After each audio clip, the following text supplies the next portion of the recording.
সহজ বলে চেনা পথগুলো ক্রমেই পিচ্ছিল হয়ে পড়ছে।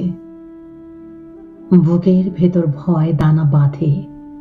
চলতে গেলে যদি হোঁচট খাই, বিশ্বাসে যদি মাটিতে লুটিয়ে পড়ে, মসৃণ ও সুখকর মখমলের মতো লাল গালিচা বিছানো পথগুলো আজ কেমন অচেনা লাগে। পরিচিত অঙ্গ নেই, যেন অপরিচয়ের ধোঁয়াশা অন্ধকার।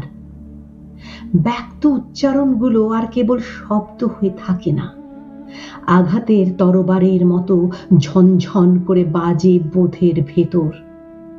গভীর ক্ষত রেখে যায় বিবেকের অনুভূতিতে। তবু আমার পথ চলা ফুরবে না।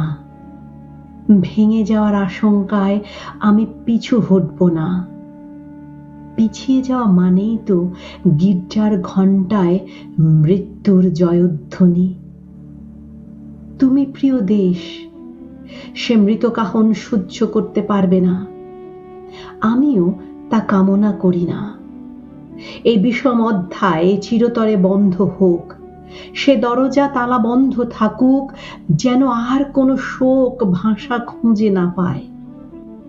দগ্ধ আগুনে পুড়েও আমরা বেঁচে থাকবো আত্মিক বিশ্বাসে, ক্ষুদিরামের অদম্য সাহসে, আর সক্রেটিসের ঠোঁটে তোলা হিমলকের পাত্রে। যেমন করে প্রতিটি বীর ইতিহাসের পাতায় নিজেকে নয়, নিজের অকৃত্রিম সত্যকে অমর করে রাখে। অমানবিক মৃত্যুকে দাঁতে কামড়ে ধরেও এই দৃঢ় বিশ্বাসে এগিয়ে চলি, মৃত্যু কখনই কারো গন্তব্য নয়। গন্তব্য কেবল মানুষের মতো করে চলতে থাকা।